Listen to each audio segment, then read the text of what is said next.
Hello, everyone. Hope you all are doing great and stay safe. The topic I choose to deliver my first discussion leadership session is engaged pedagogy, taken from the book Teaching Teaching to Transgress, written by Bell Hooks. I have made a presentation on it, and let's have a look on it.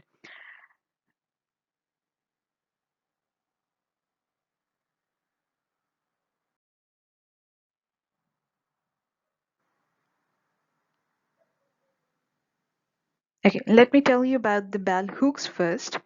Gloria Jeans is the author of the book, Teaching to Transgress. Gloria uses her pen name in her writings as Bell Hooks. She is being known as a creative author, professor, and social activist. Hooks is very impressed by two well-known professors, Paulo Freire and Thich Nhat. You can learn more about her work from the slide. Now I will move to another activity before I would officially start the session on engaged pedagogy. So let's move on to the next slide.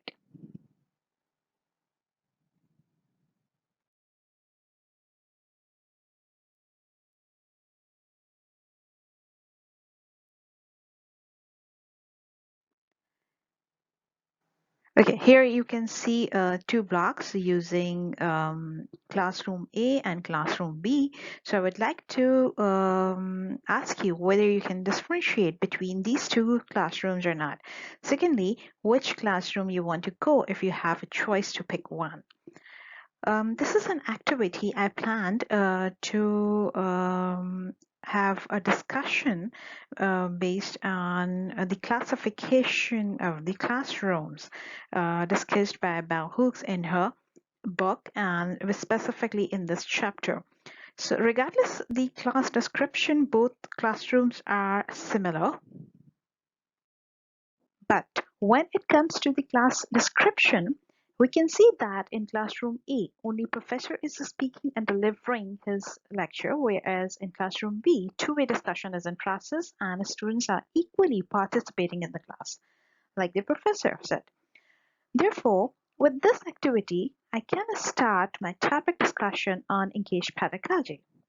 If you can understand this example, you can easily get the idea what Hooks wrote in the book and explained that during her studies, when she was doing her undergraduate, she mostly found classroom A, whereas very rare professors were engaged to deliver progressive pedagogical practices.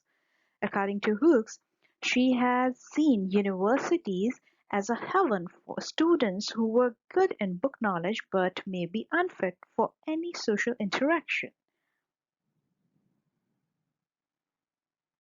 So I have planned another activity for you in the next slide. Move on to the next slide then. Okay, so here I am giving you a question again. Do you remember the first teacher who gave you a chance to share your thoughts, experiences about the topic within the class? You must be thinking why I am asking this for you. The purpose is if you recognize classroom example, you can easily understand the concept discussed by the Hooks in her book. She shared that she had really been disappointed from the teaching practices when she was an undergraduate student. Hooks wanted to know that why professors have to be dictator in the classroom. She was losing her interest in studying at the university, but like any other student, she forcefully committed to attend the class. Meanwhile, she met Paulo Freire, which she said it was her survival as a student. She quoted Freire that according to him, the ideal teacher is one who has willingness to acknowledge a connection between ideas not learned in university but also learned in life practices. Similarly, an ideal class will be one where every student and teacher participate equally and emphasized on teaching practices like progressive engaged pedagogy and encourages well-being. because the purpose would not be served until the link between awareness and practice is being established. So I hope it is getting interesting for you. Now we will move to the another slide with more descriptions about it. Okay, so here I am giving you another food for thought. Did you ever scared in your classroom? In the middle of this session, why did I ask you about this question? Let's have a look on the details and do some brainstorming and find out your past experiences from your mind, and you can discuss it in the post later on after watching the complete video. So let's go into the details. I am going to share my personal classroom experience with you all to make it more clear. When I was in high school, and there was a male mathematics teacher who exactly fits with Hooke's example of a classroom dictator. For him, our classroom was like a mini kingdom where he used to enjoy the exercise of his powers. He entered into the class, and due to his harsh attitude, all the students got scared, including me. We were not allowed to ask any kind of question in the class, even if we did not understand the session at all. So, the point is, like Peck and Freire and Hooks defined in their work, that engaged pedagogy necessarily values the student expressions, their involvement, as well as the class space where teacher and student grow and empower together. This one-way interaction is not only frustrating students but also making teachers unhappy. And according to Thich Nhat, teacher is a healer. And if he or she is unhappy, cannot provide any kind of help to their students.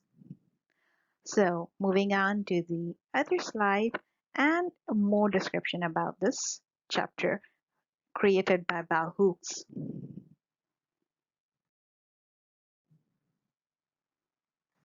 So these are the two professors, two mentors, what Bell Hooks have defined and been very impressed by their work.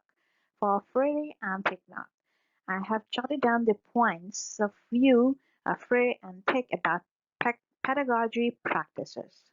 I would prefer that you guys can read the bullets and send me questions if you have any ambiguity about their theories. So moving on to the other discussion, we have concept of self-actualization in the next slide. I assume you have getting the point of creating this video and defining you the concept of engaged pedagogy and the importance of it for the teacher and the student as well as their betterment. So in engaged pedagogy practices, teachers must be actively committed to a process of self-actualization that promotes their own well-being if they are to teach in a manner that empowers students.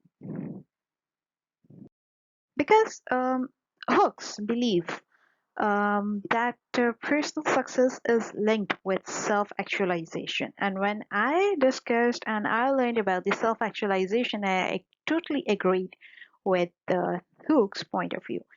Another point of view shared by Thick is the practice of a teacher should be directed towards his or her first.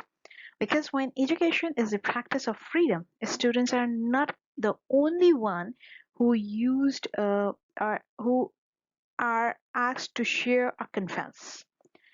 Engaged pedagogy does not seek simply to empower students. It will be a place where teacher grows and are empowered by the practices or processes. Teachers or professors who embrace the challenge of self-actualization will be better able to create pedagogical practices that engage students, providing them ways of knowledge that enhance their capacity to live fully and deeply. So now this is the time. Move to the second slide where I will summarize the engaged pedagogy session for better understanding. So it is a process involves empowerment of teacher and a student both. It can be called mutual recognition to grow and nurture. Most important point is progressive engaged pedagogy involves around trust and commitment between teacher and a student. Concisely, engaged pedagogy is building a connection between learning and experience to provide knowledge or to enhance a student's capacity of successful life. Here comes the end of my this session, and I will leave you here with another activity to give you the idea about the complete engaged pedagogy. In my presentation, hopefully it help you understand the concept. Therefore, you can post your vote either for a dictator or engaged pedagogue. It's up to you. So you can write down your votes in the post. And thank you very much for giving your time. I'll be waiting for your responses and comments after you're watching it. Thank you very much.